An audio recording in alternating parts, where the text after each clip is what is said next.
trainingnya sangat, kalau menurut saya sangat bagus gitu ya, sangat bagus dan sayang kalau dilewatkan.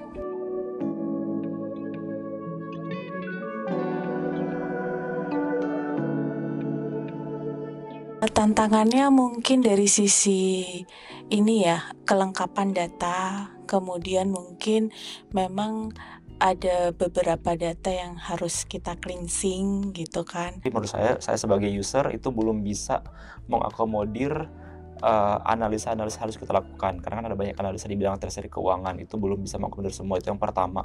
Terus yang kedua, karena data keuangan itu adalah data yang di-pull dari divisi-divisi lain juga, itu nggak seragam antara data keuangan, misalnya kayak penamaan header segala macam, jadi kita harus menyamakannya secara manual, itu juga belum ada tools segala macam. Dari hari pertama sampai hari ketiga ini kan saya udah banyak belajar terkait machine learning menggunakan Python ya. Nah, di situ juga ada beberapa metode untuk data preparation sama data processing.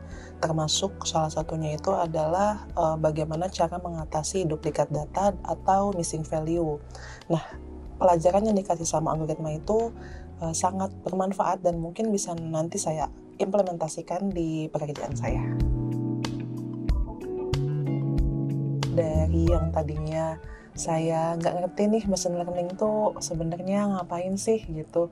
Terus mungkin selama ini saya ngelihat teknologi tuh ini gimana sih cara memprosesnya gitu, gimana cara kerjanya. Sekarang jadi lebih paham, oh ternyata dasarnya itu mereka melakukan perhitungan peluang dan bisa menghasilkan prediksi yang seperti ini gitu.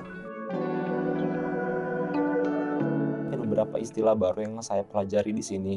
Terus juga masalah coding, karena kan coding ini kita harus hafal codingnya kayak gimana, terus penggunaan tanda petik dan segala macam, itu juga kode-kode yang kayak mungkin saya juga baru lumayan baru buat saya untuk mempelajari itu. Jadi kayak masih butuh waktu untuk lebih memahami kapan menggunakan kode ini, kapan menggunakan kode yang itu. Yang pertama, dari materinya sangat terstruktur, dijelasin dari hal yang detail, yang mungkin kalau kita training di tempat lain itu nggak dijelasin, karena sebelumnya saya juga pernah ikutan bootcamp selama 3 bulan, tapi dibandingkan dengan 3 hari di algoritma tuh kayak, oh jadi ini maksudnya ini ya gitu.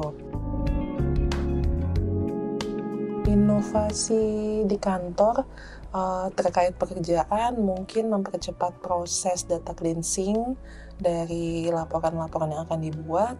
Terus yang kedua juga saya beberapa tahun lalu tuh ingin sekali mengikuti yang namanya hackathon data analitik.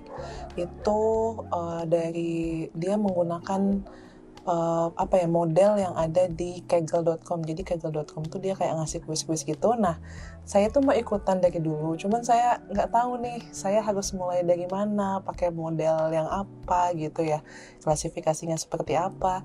Nah, setelah diajarin sama tim algoritma, saya jadi pengen nyoba gitu, pengen melakukan hal yang dari dulu mau saya lakukan.